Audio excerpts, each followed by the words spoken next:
ओम श्री गणेशाय नमः। हरे कृष्णा। कार्तिक मास महात्म्य कथा अध्याय 7। नारद जी ने कहा, हे राजन, कार्तिक मास में व्रत करने वालों के नियमों को मैं संक्षेप में बतलाता हूँ, उसे आप सुनिए। व्रती को सब प्रकार के आमिष, मांस, उड़द, राई, खटाई तथा नशीली वस्तुओं का त्याग कर देना चाहिए। व्रती को दूसरे का अन्न ग्रहण नहीं करना चाहिए, किसी से द्वेष नहीं करना चाहिए और तीर्थ के अतिरिक्त अन्य कोई यात्रा नहीं करनी चाहिए। देवता, वेद, ब्राह्मण, गायें, व्रती, नारी, राजा तथा गुरुजनों की निंदा भी नहीं करनी चाहिए। व्रती को दाल, तिल, पकवान व दान किया हुआ भोजन ग्रहण नहीं करना चाहिए।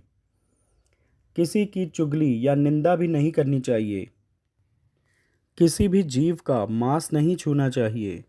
पान, कत्था, चूना, नींबू, मसूर, बासी तथा जूठे अन्न का भी प्रयोग नहीं करना चाहिए। गाय, बकरी तथा भैंस के अतिरिक्त अन्य किसी पशु का दूध नहीं पीना चाहिए।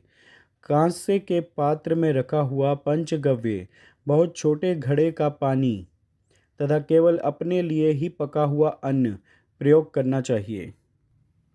कार्तिक माह का व्रत करने वाले मनुष्य को सदैव ब्रह्मचर्य का पालन करना चाहिए। उसे धरती पर सोना चाहिए और दिन के चौथे पहर में केवल एक बार पत्तल में भोजन करना चाहिए। व्रती कार्तिक माह में केवल नरक चतुर्दशी, जिसे छोटी दिवाली भी कहा जाता है, के दिन ही शरीर में तेल लगा सकता है। कार्तिक माह में व्रत करने वाले मनुष्य को सिंघाड़ा, प्याज, मट्ठा, गाजर, मूली, काशीफल, लौकी, तरबूज, इन वस्तुओं का प्रयोग बिल्कुल नहीं करना चाहिए। रजस्वला, चांडाल, पापी, मलेच्छ, पतित, व्रतहीन, ब्राह्मण द्रोही और नास्तिकों से बातचीत नहीं करनी चाहिए। भगवान विष्णु को प्रसन्न करने के लिए अपनी शक्ति के अनुसार चांद्रायण आदि का व्रत करना चाहिए और उपर्युक्त नियमों का पालन करना चाहिए। व्रती को प्रतिपदा को कुम्हड़ा, द्वितीया को कटहल, तृतीया को तरुणी स्त्री, चतुर्थी को मूली, पंचमी को बेल, षष्ठी को तरबूज, सप्तमी को आंवला, अष्टमी को नारियल, नवमी को मूली, दशमी को लौकी, एकादशी को परवल, द्वादशी को बेर, त्रयोदशी को मट्ठा, चतुर्दशी को गाजर तथा पूर्णिमा को शाक का प्रयोग नहीं करना चाहिए। रविवार को आंवला का प्रयोग नहीं करना चाहिए। कार्तिक माह में व्रत करने वाला मनुष्य यदि इन शाकों में से किसी शाक का सेवन करना चाहे तो पहले ब्राह्मण को देखकर ग्रहण करें। यही विधान माघ माह के व्रत के लिए भी है। देवोत्थानी एकादशी में पहले कही गई विधि के अनुसार नृत्य, जागरण, गायन वादन आदि करना चाहिए। इसको विधि पूर्वक करने वाला मनुष्य को देखकर यमदूत ऐसे भाग जाते हैं जैसे सिंह की गर्जना से हाथी भाग जाते हैं।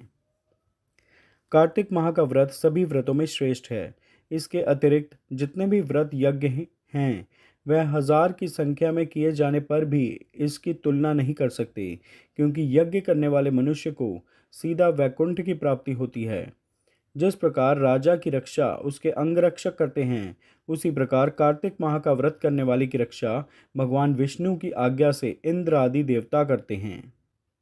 व्रती मनुष्य जहाँ कहीं भी रहता है वहीं पर उसकी पूजा होती है, उसका यश फैलता है।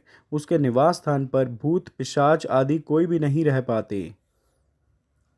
विधि पूर्वक कार्तिक माह का व्रत करने वाले मनुष्यों के पुण्यों का वर्णन करने में ब्रह्मा जी भी असमर्थ हैं। यह व्रत सभी पापों को नष्ट करने वाला, पुत्र पौत्र प्रदान करने वाला और धन्य धान्य की वृद्धि करने वाला है। अध्याय 7 पूर्ण हुआ।